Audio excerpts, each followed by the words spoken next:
Yo, it's your boy JD Costa. It's your girl Katniss. And I'm the one and only Tay Jordan. And together we are the Nitty Gritty. It's Tim Wise. You're watching the Nitty Gritty Show. Everybody, this is Stephen Powell. You're now watching the Nitty Gritty Show. Check it out. Hey, my name is Sherman Moss, and you're watching the Nitty Gritty Show.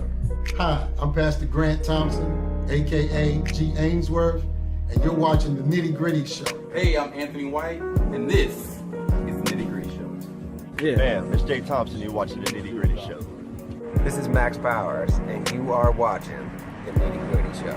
My name is Jay Grant Thompson, and guess what? You're in tune to the Nitty Gritty Show.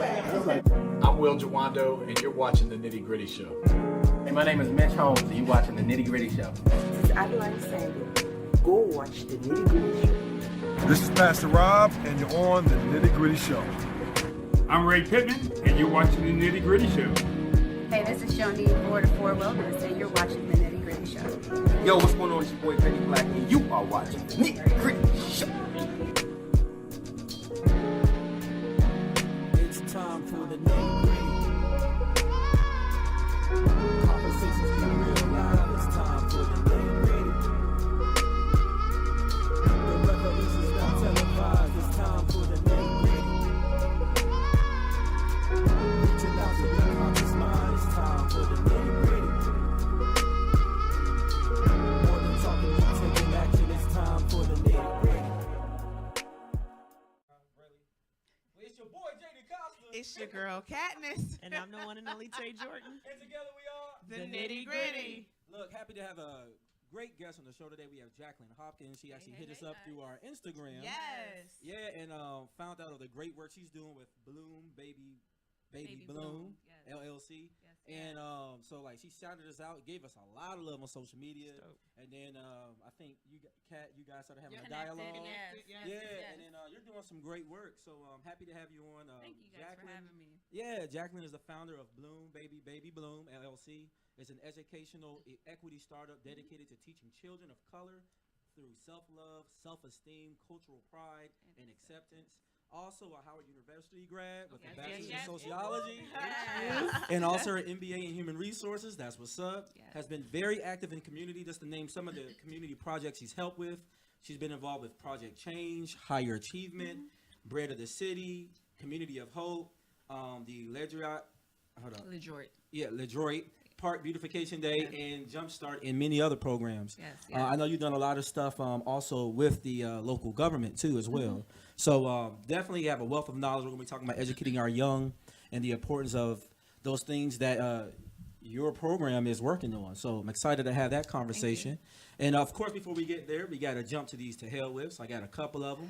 The world we live in is crazy, folks. It's crazy. Donald Trump.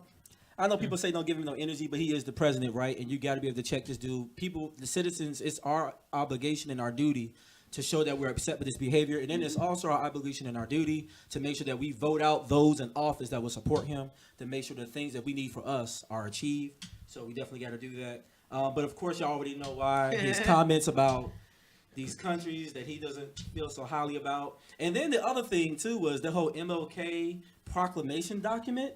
It was kind of stupid to me. It was like a cleanup thing because last time I checked, MLK has been a national holiday since 1983. So this whole proclamation he was signing was really just to try to cover up the fact that he don't really care for black folks. It is what it is. We heard you during the campaign. We've seen how you acted since you've been in office. It's no shock to anybody on this panel that you're a piece of crap. But it is what it is. We're gonna call you out on it. And for all y'all black folks that keep on taking pictures with this man, stop. He just using y'all to act like he don't like us, but he don't like us. Next, only time I give him credit is if you actually sign into like paper something that's actually going to change something that's going to help us out. But he ain't going to do that. So in the meantime, stop taking pictures with this man. He using y'all. Second thing is H&M and other companies not having enough strong black leadership to help identify early on messages that may be offensive to minority customers. Like if y'all hire more black people with a voice instead of being afraid of it, y'all wouldn't have these issues. But instead, y'all like to push us away. Y'all like us buying your stuff, but you don't want to hear how we really feel about it. So that's your problem. And I'm not really feeling us trashing the stores because we already had a great movement in South Africa. I mean, those people had already walked out and quit.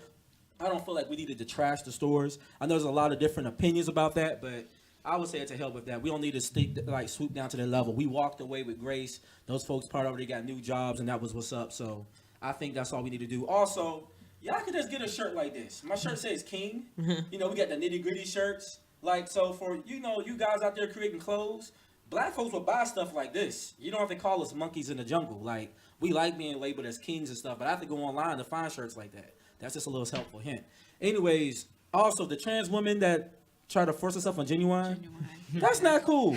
Because, like, ladies, like, and y'all help me, correct me if I'm wrong, if a trans man tries to kiss on y'all, that's still, like, not cool, right? That's not cool So at just all. because you subscribe to the LGBT community doesn't make me a hater of you for your advances, but you can't force your advances on me. Right. That's not cool. That was no better than Kevin Spacey forcing himself on all them young boys all them years, and then when he gets caught, all of a sudden now you want to come out the closet. Nah, Slim, that's not how it works. You still have to be two consenting adults doing what y'all doing.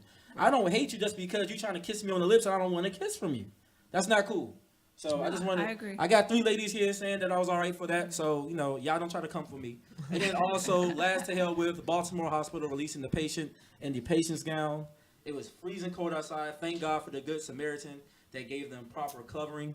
It was way too cold in the Northeast lately to be doing that. I don't know what they was thinking to release her into those kind of conditions. Somebody help me understand. If you're a medical professional and want to come on the show, please help us understand why that happened, because maybe I'm just ignorant. So let me know. But blessings to that person. Also blessings, MLK Day, yes. King, right? That's going to be tomorrow. Always celebrating that.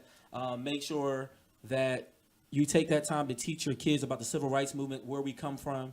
Black people, we need to pour into our own first. We already know that the school system only teaching parts, so we need to teach them the whole thing. Shout out to all the Greeks celebrating their Founders Day this month. Woo! Kappa Alpha Psi, Phi Beta Sigma, Delta Sigma Theta, Alpha Kappa Alpha Sorority Incorporated. Zeta Phi Beta, you know, giving love to everybody. That was no shade, but you know, first fam, and we got an AK in the building, all right? You know, y'all get over it. But then also shout out, going back to H&M, shout out to everyone who actually quit for turned down financial gain to stick up what they believe in. That was dope. We don't see enough of that. Those employees in South Africa actually quit the job. Can I say one thing? Yeah, go ahead. I find it very interesting that people in H&M who were employed, they probably really need that money, like day to day.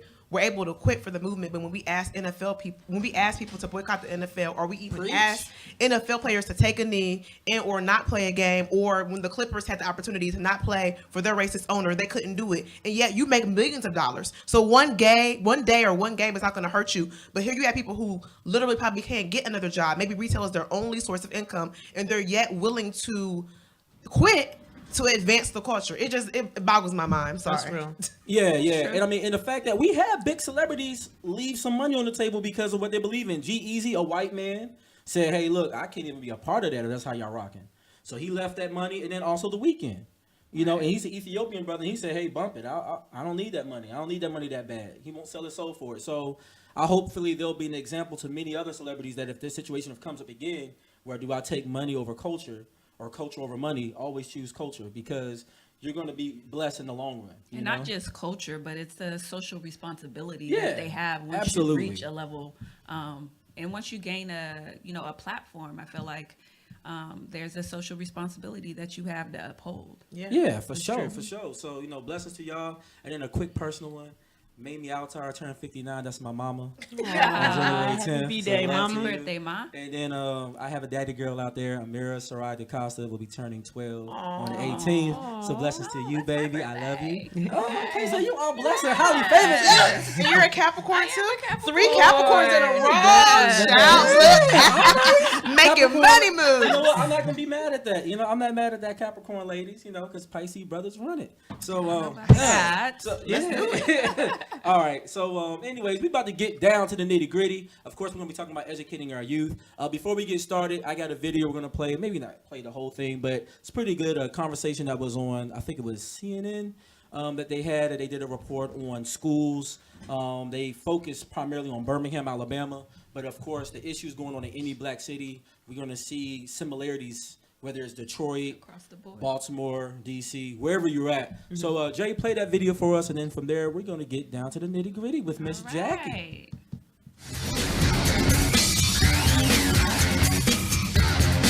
the unemployment rate at nearly 10%, you might think it would be easier for school districts to find teachers and to hire them.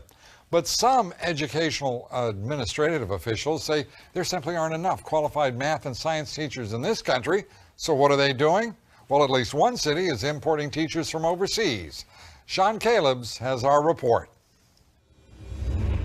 Will serve as the guide for the liquid to go to the Vita Antonio has a good rapport with her students.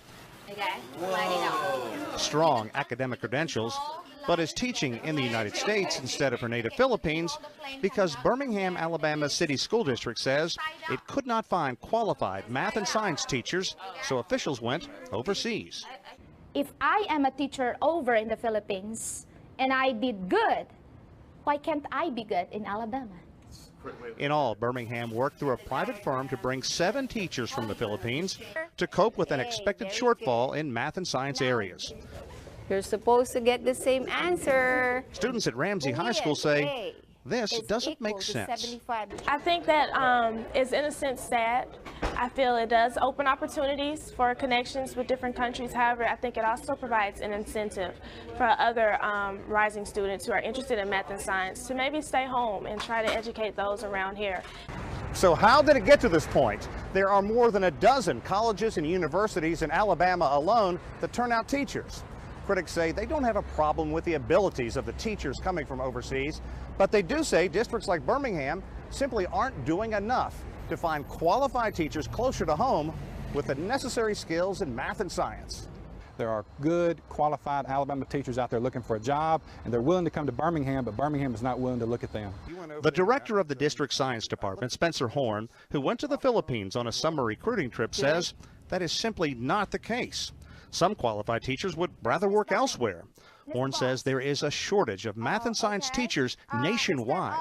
When we went to job fairs, when we even went to the corporate community, it just did not feel the need that we had.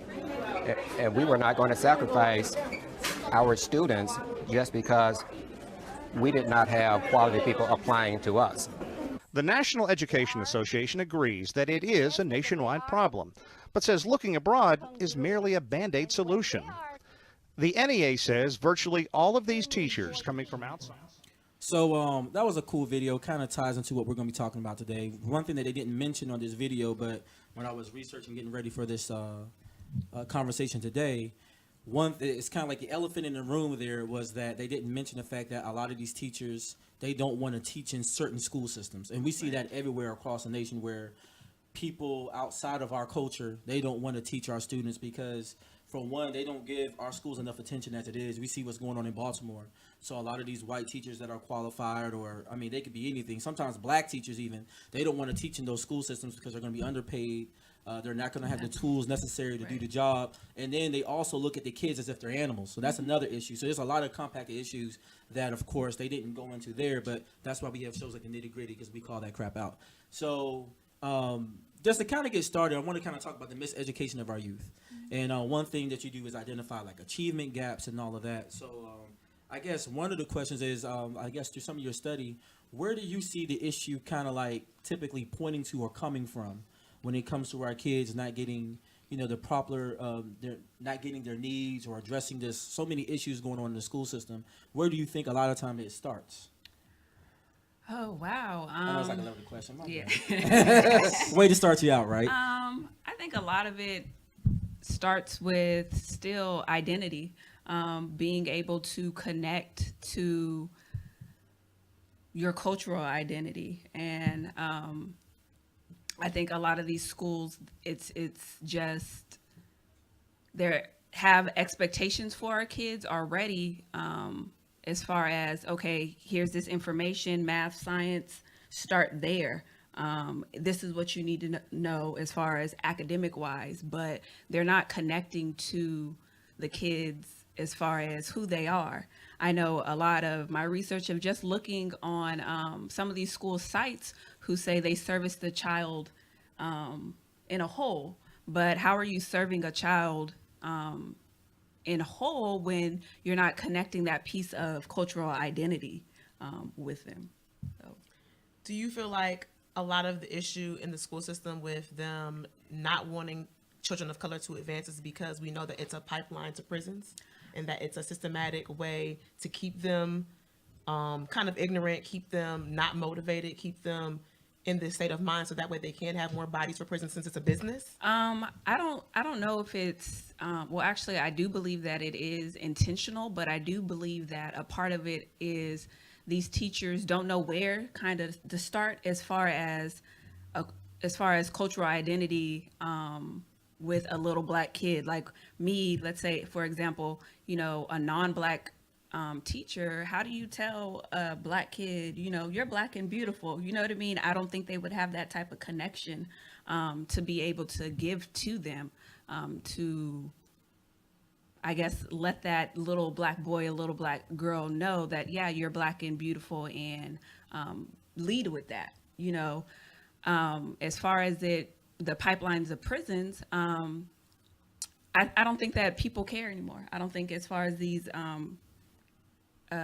educators care to that extent anymore. It's like, oh, this is the parent's job to do. This is, self-love, the concept of self-love. Oh, you should be learning that at home, which I do believe is true. But the reality of it is these kids aren't learning that at home for whatever reasons, for various different reasons, whether that's, the parents may not even be in the home.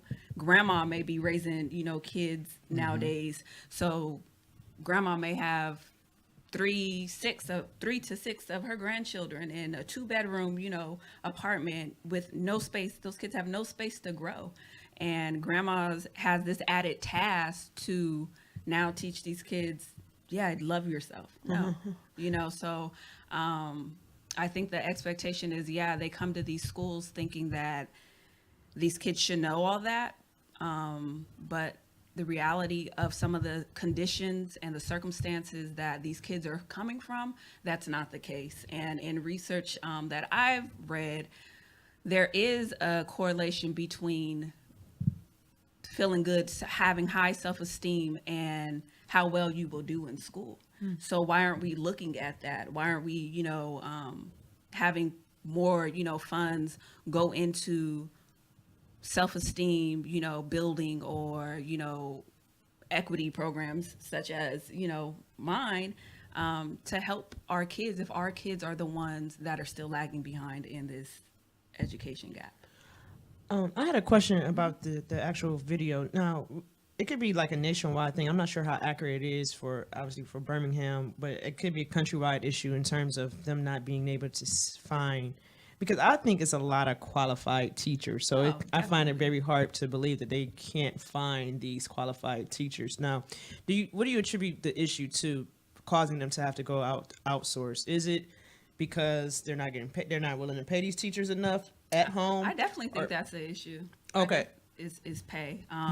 Because I know, like, just in a simple conversation with men, I know that's the number one reasons why a lot of our black men tend to not go into that field, is because the pay is so relatively low. And I think not even just black men, I should say, actually across the board, a lot of people don't go into education because the pay, it's not, livable wages sometimes, or you're right there, you're barely making it. But do I think that they could have found, they could have started here? What happened to your neighboring states? Right. Why didn't we start there? That we went all the way to the Philippines to look for a teacher? Like, how did that even come about? That you mean as an educator, as a principal or as a superintendent, you don't have those type of connections to, run recruits, right? To, find what you need to service your school. I don't buy that. Yeah. I also heard from my friends that are educators, they said that another problem they have with working in an inner city school or urban area is the fact that there's just too many kids in the classroom, and that the school refuses to downsize. And they were saying it's really virtually impossible to really thoroughly teach kids when you have more than 30 bodies in a classroom. And I do think, back to your original point, I think, yes, it would be up to a teacher to kind of nurture kids and show them self-love and help them along the way. But I do think for kids that are, I don't want to call them problem children, but for kids that need extra love. They don't have that. They don't have that time right. or patience Right. to deal with. You know what I'm saying? If you're going to come and cuss them out, they're like, okay, fine, detention. Right. I'm here to teach. You know what I'm saying? And so it's just move them along, moving Yeah. moving you know, our kids along. But with that, it's like we can't continue to just go like this, you know what I mean, and continue to push our kids through these educational systems and just hope for the best and just hope that a teacher will, you know, take a liking to my child or is actually connected, you know, to what she actually does or what he actually does, and really teach our children. It's where they spend 8 hours, if not more, of their day. And teachers have the power to have such a huge impact on our kids. They do. That there has to be another way. There has to be, you know, some other resources that teachers can go to and have access to help those kids who are falling behind, to help those kids who aren't getting it, who, you know, may need that extra help. I remember in school that, I don't know if you guys, you know, had those kids that got pulled out of class, you know what I mean, because their speech, they had a speech impediment. So they would go see, you know, a speech pathologist. You know, it's the same thing that I feel that our kids need. Okay, maybe you need to get pulled out of class for a certain amount of time and learn about, you know, who you are, you know, to connect culturally to who you are and the concept of self-love. What does that mean? You know, how does that sound? You know, how do I, you know, what does that mean to me in my life as a little black girl and a little black boy? I had a question. I always considered like going into the education field to be like more of a moral profession than like one for economic means. And I mean, that may be a bad thing because everybody needs teachers. They should be getting paid as well. But unfortunately, they're not. I don't know if maybe I'm playing devil's advocate right now, but it seems as though you feel that teachers should have this more responsibility to, you know how some people say, well, these teachers really don't care. What if some teachers really feel like, you know, I am there to teach, to get my paycheck, but in terms of like, it's not really my responsibility to give these kids that need extra help or need extra love, that's not really my responsibility. Do you feel like, no, when you push the envelope, like, no, it is your responsibility to give this extra love to these kids in need? I do. I think if you go into, you know, teaching, and you want to see, you know, progress and you want to see, you know, a change, I do think that I think one, you need to be aware of these kids, the conditions that these kids, some of these kids are coming from. That is it possible from a person coming from the Philippines to even have that awareness and be able? You said they can't relate, so I think on a cultural, like, I feel like you may not be able to relate. You know what I mean? Like I said, how effective is a woman from the Philippines or, you know, a non-black person, you know, telling you, oh, you're black and beautiful. You know what I mean? How effective would that be, you know, as opposed to a black person telling another little black boy or little black girl, you know, you're powerful, you're, you know, beautiful. You know, I think because we're connected to the culture, we know what we go through. You know, we know what we're faced with. We know the continued messages, the ongoing messages that are out there, you know, that tell us that you're not valuable, that tell you that you're not smart. You know, we're privy to all of that, but are they privy to that? Right. And not to say that they can't be, but I think it'll just be a little more effective and have a little more impact, you know, to our children that, oh, you know what? I am. Like, you know what I mean? That another black person can see that, you know, someone who's connected, someone who knows the conditions that I'm coming from, you know, that thinks this of me. Gotcha. That makes sense. I do agree because it's, to me, it's kind of like look at Howard University when you see black professors. I think it makes a huge difference because those black. I mean, I went to Spelman for a semester, and I remember when people didn't show up to class, those professors would actually call or even knock on your door, like, "Where were you?" At a PWI, they have the rules like you missed 3 classes, you failed. That's it. So I do see the advantages of teachers looking like the students that the reflection of the students that they're teaching. But on the same time, I kind of agree with Tay. In my opinion, I feel like parenting is very, very, very important. As a black community, it is monumental that we really think about what we're doing when we decide to lay down and have sex, and understand that when you have a child, it's a big responsibility. And pouring into your child is huge. I feel like, not to be mean, but I can't expect someone who's not Black to teach my kids respect, to teach my kids morals. You know what I'm saying? I know that's mean, but I think the majority of the onus should be on parents. Kids should know when they walk into those doors that you're there to learn. Now, I get kids are going to be kids, but if you're cussing a teacher out, that's a problem. Yeah, but at the same time, there's no parents sometimes in these homes. At the same time, like I went back to the whole, grandma situation. I've seen, at my place of work that sometimes it's a child just has a guardian, just has, or an auntie or, an older sibling who's trying to raise their younger sibling in the capacity in which their parent should.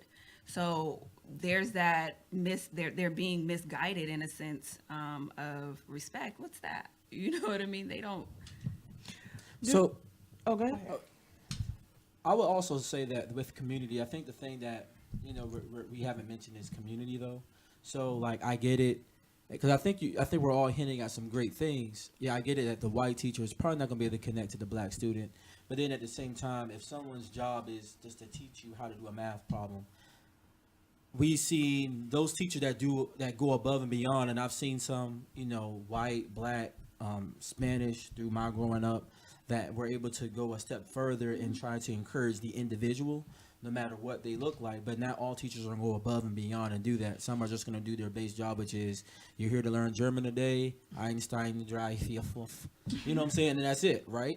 So I would say, I think that's where community steps in. I think that's the beauty of a program like yours, Bloom Baby Baby Bloom, is because you get to be that extra piece that maybe a school is missing. Right. Sure. And give in. Also, one parent taking care of their children sometimes also helps other children.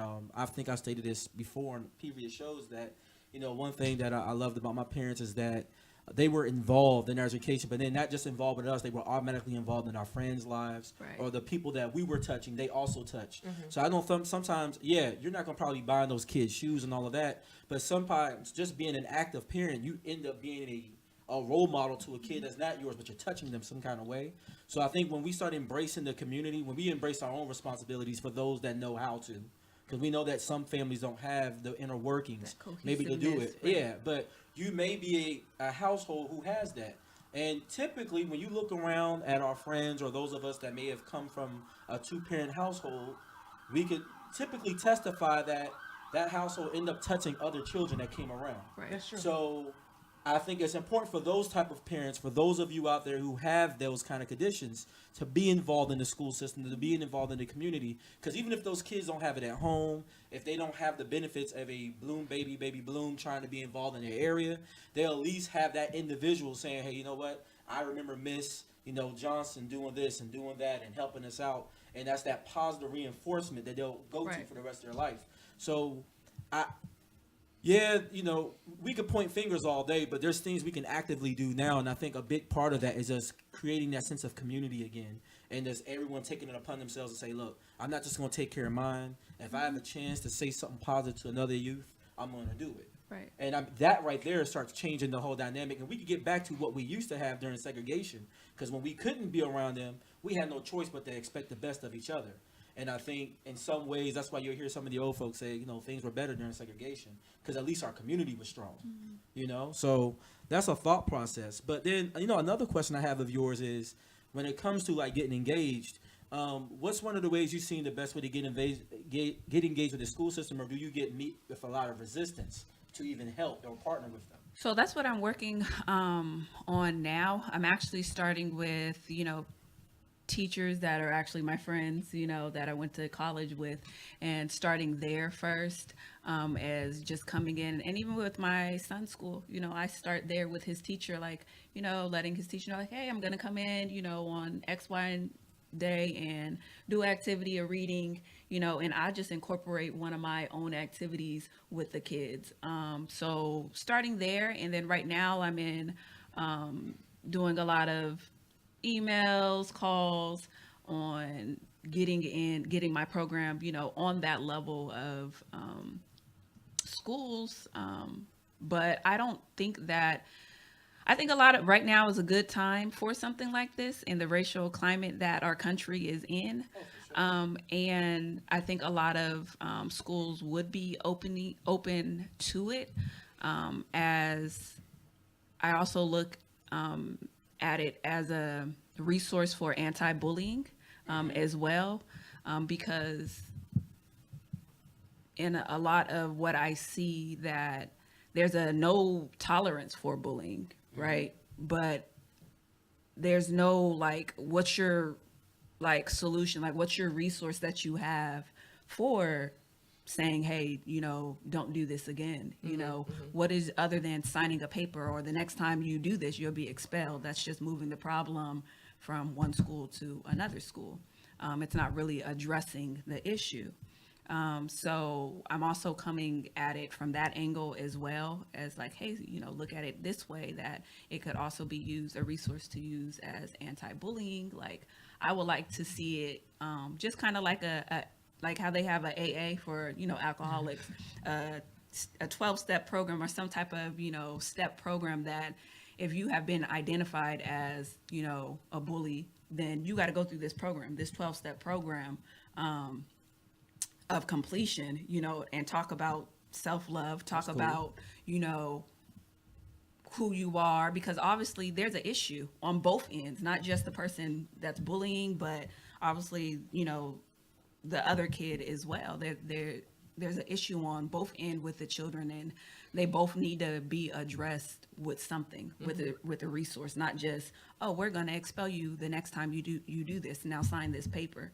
What does that mean to a child? That's real. So I feel like there has to be, you guys have to do something a little more extensive and be like, okay, so you've been identified as a bullier and you have been, identified as the victim, and I feel like they both need to go through it, because they both can, gather something and get something out of it. The concept of self-love, Yeah, and then you see bullying being like, because I mean, we've talked about bullying from a cyber standpoint, and typically, we're focused on like high school and above. But do you see that this cyberbullying is even starting as elementary? Definitely. I know I've always tried to be kind of open with my son about things that are going on, because right now you see that it's happening. I think, what was the last girl's name? I forget the little girl's name. Yeah, she was 8 years old. I forget her name too. I forget her name. Something Davis. I forget her name, but 8 years old. My son is 7. He'll be 8 in May. So now I have to talk to him about suicide and what it means. That's heavy. You know what I mean? That's not anything, slight. That's not anything, just, oh, okay. No, that's a heavy topic. Yeah. So now I have to expose him to that. So how are we, or with that, our kids are being exposed to so much more that, yeah, it's starting earlier. And what are we doing to combat that, counter any of that? That now we have to talk about things like suicide. And again, I feel like my program would be awesome for that, because they're teaching kids how you validate yourself, how do you affirm positivity in yourself. And I always tell my son, you either let weeds grow in here, or you gonna, grow flowers. It's you can't do both though. You have to think like, what was actually going on in these little kids' mind, that, oh my gosh, I need to, end things here. Yeah. That's way too young. Yeah. But we also have to look at, school is, kids' life. That's what their whole world revolves around, is school. And nowadays, with this whole cyber bullying and being able to record stuff, I think that's what, I guess, the difference is with when we were young. It was just, okay, maybe the bullying, it just went amongst us, you know what I mean? But now you could upload stuff and the whole world can see it. You have adults engaging in laughing at ha ha ha ha ha, you know, and that's crazy to me. But, you know, you have adults that are uploading and, you know, hey, did you see this? Or, you know, making comments and laughing, you know. So now what did that do to that little boy or that little girl? Now that he or she sees that, wow, it's not just my school that knows what happened to me, it's the whole world that knows what happened to me. Yeah, that's crazy. Like, who can imagine like dealing with that? And I kind of want to switch up gears too, because you know something that we also see is that sometimes our kids are coddled and they do need tough love, and I think sometimes we don't address that enough. And I feel like there's a certain strength that comes from when we kind of nurture our own community, because there's a certain tough love that we can give that I feel like our community is more acceptive of. There's a video I'm going to play. Jay, if you could play that video for me. This is a guy named E.T. He's I guess he calls himself like the hip hop pastor, but he goes around to different kids talking. And then he had a situation at a middle school where he pretty much had to like stop what he was doing and go in on these kids. And he did it in a respectful way, but they needed that harsh talking to. And in doing so, you'll see some of these other themes that I want to come back and talk about self-love and self-esteem, and, you know, how do we get that message across. This is an example of it, and then I want to dig in a little bit deeper, get into the nitty-gritty of that when we come back. Cultural pride, things of that nature, acceptance of ourselves. Jay, can you roll that video for me real quick, sir? And you're going to have the nerve to laugh and joke when teachers trying to teach you? You got the nerve to act a fool when somebody cares about you? You talking while I'm talking? Do you know if I go to a Jewish school, them kids quiet. If I go to a white school, them kids quiet. If I go to a Latino school, they quiet. The only kids that disrespect me is black kids. That's it. My own are the only ones that disrespect me. I walk in any other school, they like, there go E.T. We taking notes. I come home, you talking. You capping jokes. You think something funny. Look how we living. Ain't nothing funny. Ain't nothing funny, y'all. Look, when I got my PhD, what embarrassed me, I'm in there, they asking me like, what's wrong with our urban schools? Like, why you asking me? I'm in classes like you in class. The teachers want to know, professors want to know, well, why are your kids, what's the problem in the school system? I'm embarrassed, y'all. I'm a grown man. I'm embarrassed that they talk about y'all. And you know why I'm embarrassed? Because what they don't know is you ain't even trying when you take the test. You didn't give your best. They think you dumb. You ain't dumb. You can't take our people from Africa and put us in the diaspora and spread us all over the world and we survived slavery and we can't pass a test? Come on. I ain't stupid. You take everything from us and we still survive? And you gonna tell me we can't learn how to write? Have you lost your mind? We are survivors. That's all we do is survive. And you gonna come and tell me you can't take a test. No, you can take the test. The problem is when you take the test, you barely take the test. I challenge you to go in there and get that doggone piece of paper and that pencil and do your best. I challenge you.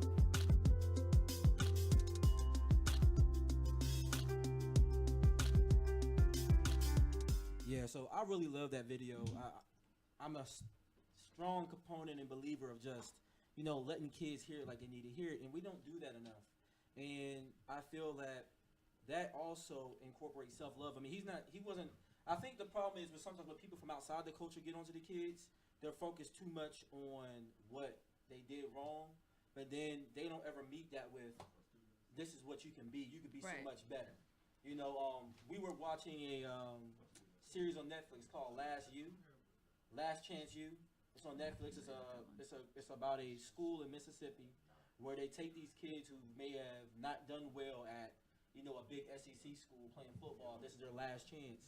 But even when watching that video, I don't see where, you know, the white administrators working these programs, they don't talk to those black players like that.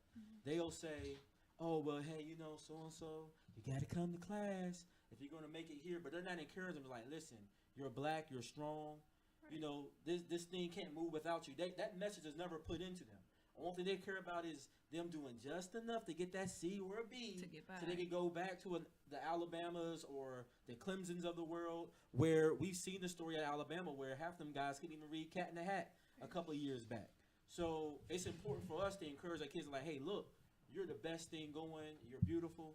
And I think that's one thing that also drove me to what you're doing. When Katrina was telling us about it, was like, yo, that's great. We need a program out there trying to work with the schools that's going to talk to the kids like that. And there's not enough of programs like that or yours that are going to talk to those kids in that fashion.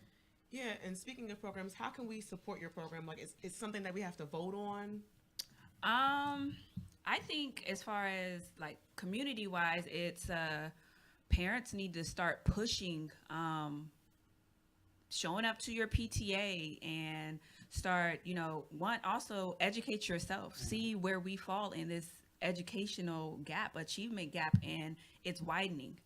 It's just getting bigger and bigger, and start making demands on your local levels as far as school, pushing that they need to do more, because if we just continue to, like I said, cross our fingers and just hope for the best, then nothing's, is going to change. They're going to continue to, push our kids through the, schools, pipelines, of prisons. So,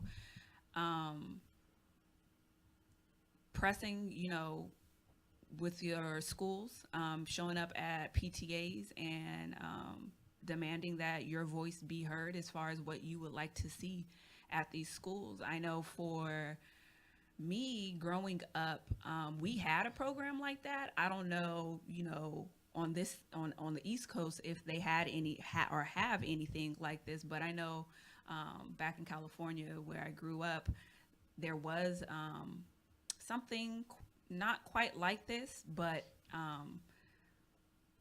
the Black students were able to go to this program, and we learned about, Kwanzaa. We learned about, different things that are basically cultural, and I feel like if we're the ones who are still lagging behind, then schools who want to say that, oh, we're all for diversity, well, you have to start looking at programs like this. You know what I mean? You just can't make a blanket statement like, yeah, we're all, for diversity, and we see that our schools are changing as far as who's attending. But okay, what are you guys doing? What resources are you offering if our kids are the ones who are still lagging behind? What are you offering those kids?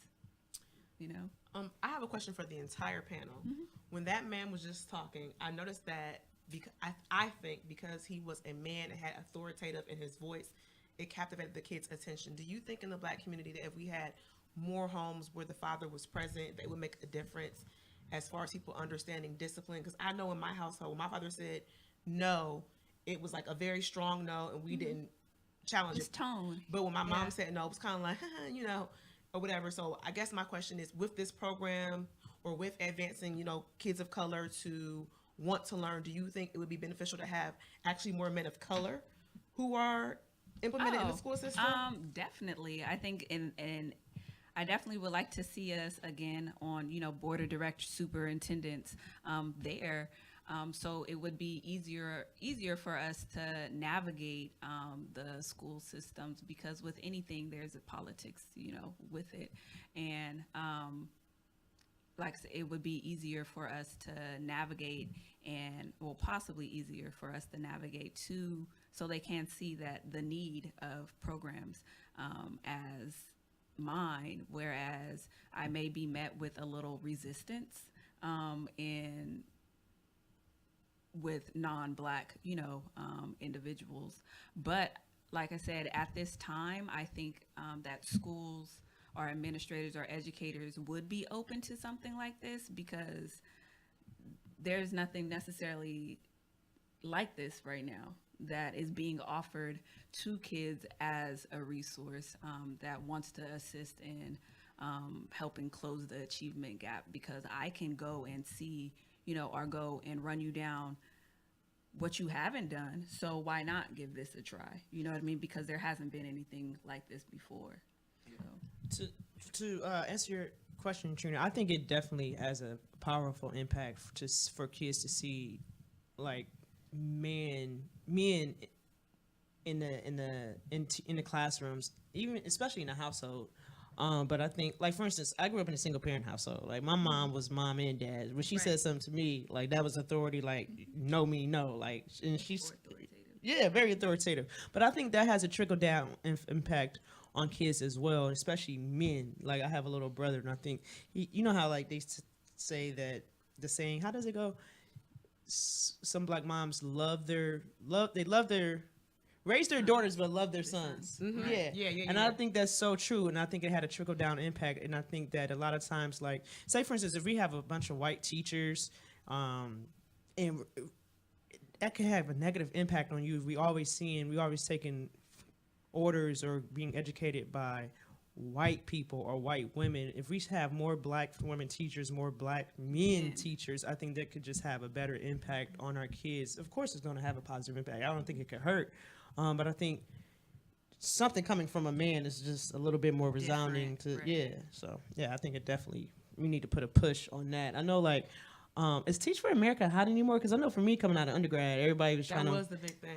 Is that like still? And that was like There's an still a program extension. out there. Yeah, There's another group that's kind of competing with them now that come out there. Okay.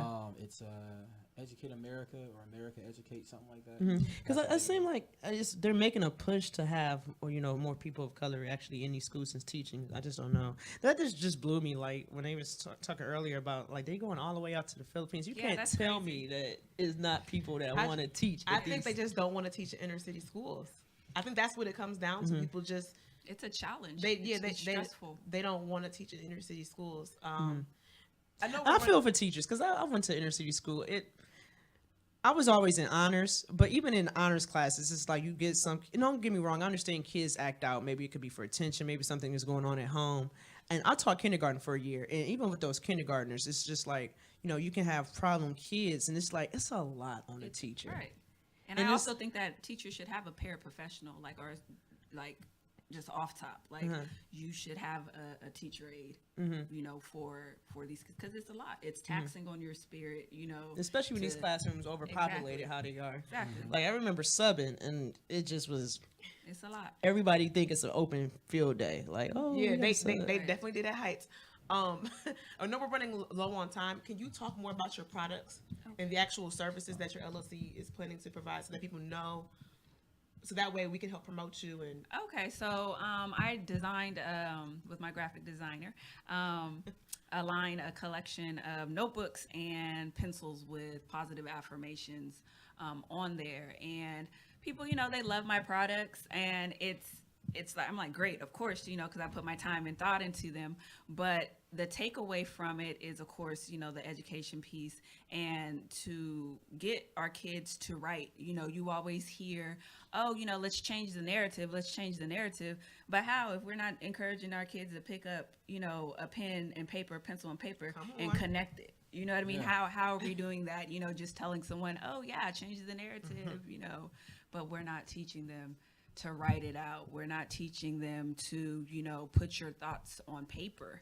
And I feel like it doesn't get any more authentic and raw than pencil and paper. Wow. Of course, I love my laptop. I would never, I love it, but it's something about when you write it out, it just connects and resonates with you a little bit more, and it sticks with you a little bit more than just typing something in on a computer. I can agree with that, because even when I write my poetry, I only write it on paper. Right. I don't do poetry. Like, I can write everything else on my laptop, but when it comes to poetry, that's the one thing I have to have pen and paper.